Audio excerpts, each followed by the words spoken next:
자, 또 하나님의 말씀을 듣겠습니다. 우리 어린이들은 한번 들었는데 왜 또 나오셨나 이렇게 생각할 수 있을 것 같은데 우리 어른들도 하나님 말씀을 또 듣도록 하겠습니다.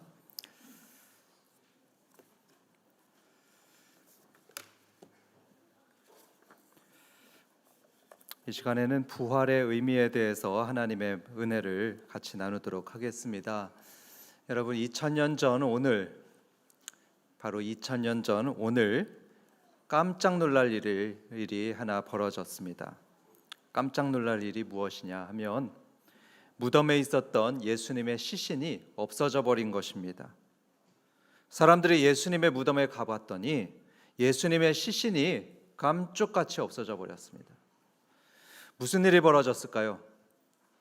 무슨 일이 벌어졌길래 예수님의 시신이 없어졌을까? 두 가지 경우가 가능합니다. 첫 번째로는 예수님의 제자들이 예수님의 시신을 몰래 가져간 겁니다. 훔쳐간 겁니다. 실제로 그런 소문이 있기도 했었죠. 하지만 여러분, 그거는 여러 가지 정황상 불가능한 일입니다. 그런 가정은 불가능한 일을 가정한 겁니다. 왜냐하면 제자들은 본래 겁쟁이들이었기 때문입니다. 제자들은 군인들이 예수님을 잡으러 왔을 때 무서워서 도망쳤던 사람들입니다. 특별히 가장 용기가 있었다고 하는 그 수제자 베드로조차도 자기가 잡힐까 봐 민간인들 앞에서도 저 예수님 모릅니다, 저 예수님 제자 아닙니다, 이렇게 3번이나 부인했었죠. 그런데 그런 겁쟁이들이 예수님의 무덤 앞에 여러 군인들이 철통같이 지키고 있는데 그걸 뚫고서 예수님을 훔쳐온다? 그거는 말이 안 되는 일입니다. 불가능한 일입니다. 그렇다면 두 번째 가능성은 이겁니다. 예수님의 시신이 사라진 이유는 예수님이 살아난 것입니다. 예수님이 부활하신 것입니다. 예수님께서는 죽기 전에 이런 말씀을 몇 번이나 하셨습니다. 나 이제 죽는다. 그렇지만 사흘 만에 나는 다시 살아날 것이다. 이렇게 몇 차례 말씀하셨습니다. 바로 그 말씀대로 예수님은 부활하셨던 것입니다. 자신이 예고했던 그대로 예수님은 다시 살아나서 무덤 밖으로 걸어 나오셨습니다. 에이, 그럴 리가 있겠습니까? 현대인들 중에 의심하는 사람들이 있습니다. 예수님 때도 그런 사람들이 많이 있었습니다. 에이, 죽은 사람이 어떻게 다시 살 수 있습니까? 의심하고 믿지 않는 사람들이 많이 있었습니다. 하지만 여러분, 무덤에서 왜 예수님의 시신이 사라졌을까? 그것을 면밀하게 연구했던 그런 사람들이 많이 있었는데요. 수많은 과학자들도 연구해 봤습니다. 그런데 예수님이 다시 살아나셨다, 이런 가능성 외에는 다른 가능성이 전혀 없다는 것을 그들은 발견하게 되었습니다. 당시 상황만 봐도 그게 증명됩니다. 당시의 기록을 보면 예수님 무덤 앞을 여러 군인들이 지키고 있었다고 합니다. 한두 명이 아닙니다. 여러 군인들이 예수님의 무덤 앞을 24시간 동안 쭉 지키고 있었습니다. 이걸 가만히 생각해 보면 이것도 역시 이상한 일입니다. 왜 그랬을까? 왜 이미 돌아가신 예수님 앞을, 그 무덤 앞을 여러 군인들이 지키고 있었을까? 그 이유는 이렇습니다. 예수님을 죽였던 사람들이 있었죠. 예수님을 죽였던 사람들은 생전에 예수님이 하셨던 말씀을 잘 기억하고 있었습니다. 예수님은 내가 사흘이 지나면 다시 살아날 것이다, 이렇게 말씀을 했었죠. 그 말씀을 예수님을 죽였던 대제사장들은 분명히 기억하고 있었습니다. 그래서 그들은 여러 군인들을 시켜서 예수님의 무덤을 지키게 했습니다. 목숨을 걸고 무덤 앞을 지키게 했습니다. 당시의 병사들은 자기의 임무를 다하지 못하면 사형수를 대신해서 죽게 되었습니다. 그러니까 이 사람들은 목숨을 걸고 이 무덤 앞을 지켰죠. 그런데 2000년 전 바로 오늘 이 부활절 아침에 그 무덤을 지키던 병사들이 혼비백산해서 상관들에게 갔습니다. 그 용맹한 군인들이 얼굴이 하얗게 돼서 보고를 하는데 이렇게 말을 합니다. 제사장님, 갑자기 천사가 나타났는데요, 그 천사들이 무덤을 앞에 돌을 굴려버렸습니다. 그리고 예수님이 다시 살아나셨습니다. 이들뿐이 아닙니다. 이후로도 부활한 예수님을 만났다는 사람들이 수백 명이 되었습니다. 나도 부활한 예수님을 만났소. 나는 예수님과 함께 밥도 먹었소. 나는 예수님하고 얘기도 나눴소. 기록에 의하면 최소한 500명이나 되는 사람들이 그렇게 부활한 예수님을 직접 만났다고 합니다. 눈으로도 직접 봤다고 합니다. 여러분, 이게 거짓말이 아닌 게요, 그 목격자들은 자기들 말에 목숨을 걸었습니다. 자기 목숨을 걸고 예수님이 부활하셨습니다, 이렇게 주장하며 그 주장을 굽히지 않았습니다. 여러분, 로마 시대 당시에는 예수님을 믿는다는 건 목숨을 거는 일이었습니다. 나 예수님 믿소, 나는 예수님 부활하신 걸 믿소, 봤소, 이렇게 주장할 때는 목숨을 걸어야 되는 것이었죠. 그래서 실제로 정말로 많은 사람들이 죽었습니다. 대표적으로 베드로는 그렇게 주장하다가 십자가에 거꾸로 매달려서 죽었었죠. 그런데 그래도 그들은 예수님이 부활했다는 주장을 조금도 굽히지 않았습니다. 목에 칼이 들어와도 나 예수님 부활한 거 믿습니다, 부활하신 거 봤습니다, 이것을 당당하게 주장했습니다. 예수님의 부활이 정말로 확실하다는 것입니다. 예수님의 부활은 목에 칼이 들어와도 부정할 수 없는 확실한 사실입니다. 이처럼 예수님은 죽었다가 사흘 만에 부활하셨습니다. 그리고 부활한 예수님은 사도행전 1장의 기록을 보면 수백 명의 사람들 앞에서 승천하셨습니다. 승천하시고 지금도 살아계셔서 하나님 보좌 앞에서 우리를 위해서 기도하고 있다고 성경은 기록하고 있습니다. 그렇다면 여러분, 예수님이 부활하시고 승천하셔서 지금도 살아계시다는 것, 이것은 우리에게 어떤 의미를 가지고 있을까요? 그것은 두 가지 의미를 가지고 있습니다.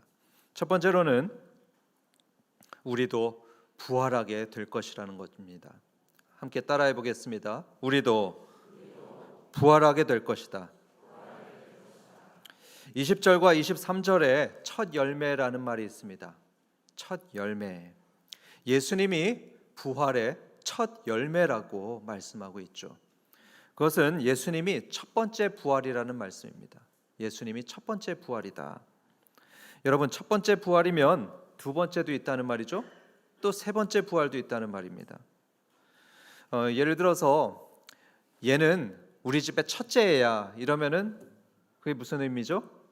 둘째도 있거나 또는 셋째까지도 있다는 말이 그 말입니다. 그래서 예수님의 부활이 첫 번째 부활이다, 이 말은 두 번째 부활할 사람, 또 세 번째 부활할 사람, 그런 사람들이 있다는 말입니다. 두 번째 부활하는 사람, 세 번째 부활하는 사람, 네 번째 부활하는 사람, 천만 번째 부활하는 사람, 억만 번째 부활하는 사람, 이렇게 계속해서 부활의 바통이 이어갈 것입니다. 그래서 계시록 7장을 보면 주님이 오시는 날에 헤아릴 수 없는 많은 사람들이 죽었다가 다시 살아나서 부활해서 크게 기뻐하고 찬양하는 모습이 계시록 7장에 나옵니다. 그렇다면 여러분, 어떤 사람들이 그렇게 부활할까요? 어떤 사람들이 그런 큰 영광, 그 큰 부활, 그 영광에 참여하게 될까요? 따라해 보겠습니다. 그리스도 안에 있는 자가 부활에 참여한다.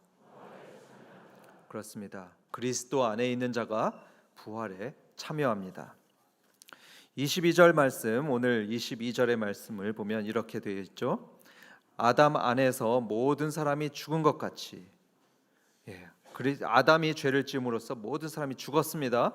마찬가지로 그리스도 안에서 모든 사람이 삶을 얻으리라. 그렇죠. 그리스도 안에 있는 사람들이 부활에 참여할 것이다, 이 말씀을 합니다. 그렇다면 거기에는 저와 여러분들도 포함이 됩니다. 저와 여러분 같이 예수님의 부활을 믿고 그 부활한 예수님을 나의 주, 나의 그리스도로 마음에 영접한 사람들이 그 부활의 바통을 이어받을 것입니다.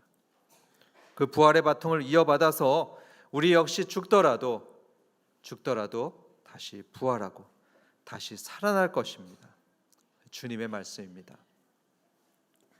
두 번째 의미가 있습니다. 부활, 예수님의 부활의 두 번째 의미 따라해 보겠습니다. 예수님의 강림을 준비하라. 예수님의 부활을 믿는 우리는 예수님의 강림을 준비해야 된다, 이 말씀입니다. 23절부터 25절의 말씀 같이 보겠습니다. 그러나 각각 자기 차례대로 되리니, 부활이 각각 차례대로 된답니다. 먼저는 첫 열매인 그리스도요, 다음에는 그가 강림하실 때에 그리스도에게 속한 자요, 그 후에는 마지막이니 그가 모든 통치와 모든 권세와 능력을 멸하시고 나라를 아버지 하나님께 바칠 때라. 그가 모든 원수를 그 발 아래에 둘 때까지 반드시 왕노릇 하시리니. 여기 23절을 다시 보면은 예수님이 강림하신다 이렇게 말합니다. 강림한다. 강림하면은 내릴 강자 임할 임자 해서 예수님이 내려오신다, 이 의미를 담고 있습니다. 예수님이 내려오셔서 25절의 말씀처럼 왕으로서 이 땅을 다스리실 것입니다. 성도 여러분, 이 하나님의 말씀을 믿으시기 바랍니다. 이 말씀처럼 예수님은 우리에게 다시 오실 것입니다. 데살로니가전서 4장 14절도 이렇게 말씀합니다.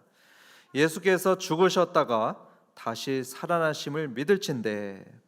이 말은 예수님의 부활을 믿을진대, 이 말입니다. 그러면 이와 같이 예수 안에서 자는 자들도 하나님이 그와 함께 데리고 오시리라 합니다. 하나님께서 예수님과 함께 우리에게 오시겠다 말씀을 하십니다.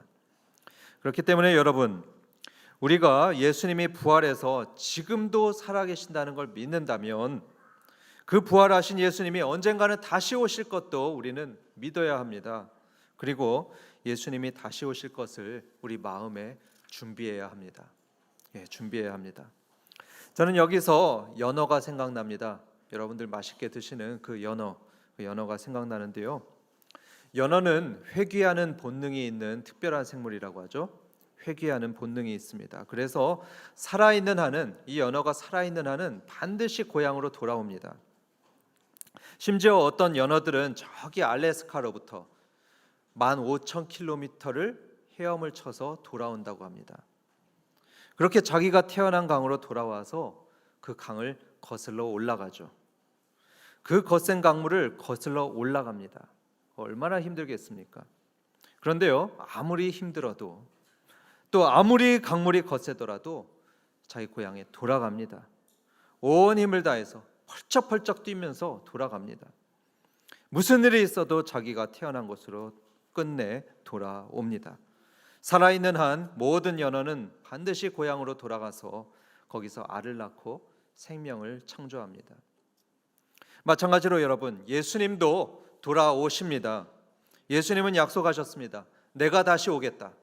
이렇게 주님은 약속하셨습니다. 요한복음 14장에서 말씀하셨죠. 너희를 위하여 처소를 예비하면 내가 다시 와서 너희를 내게로 영접하여 나 있는 곳에 너희도 있게 하리라 약속하셨습니다. 예수님은요, 한 번도 허투루 말씀하신 적이 없습니다. 자신의 말을 죽음의 순간까지 하나도 빠짐없이 다 지키셨던 분이십니다. 그렇기 때문에 부활해서 지금도 살아계시는 예수님은 예수님의 그 약속의 말씀처럼 반드시 다시 오실 겁니다. 무슨 일이 있어도 우리에게 돌아오실 겁니다. 오셔서 우리를 당신의 나라로 데려가서 영원한 영생복락을 우리에게 선사하실 것입니다. 정리해 보겠습니다. 사랑하는 성도 여러분, 오늘은 예수님의 부활을 기념하는 부활절입니다. 예수님이 부활의 첫 열매로 부활하셨기 때문에 그 예수님을 따르는 우리도 부활하게 될 것입니다. 언제 그렇게 될까요? 주님이 강림하시는 날. 그날에 우리도 주님처럼 영광의 몸으로 부활하게 될 것입니다. 그날을 기대하며 지금의 모든 힘든 것과 어려운 것들을 이기는 저와 여러분 되기를 주님의 이름으로 축원합니다.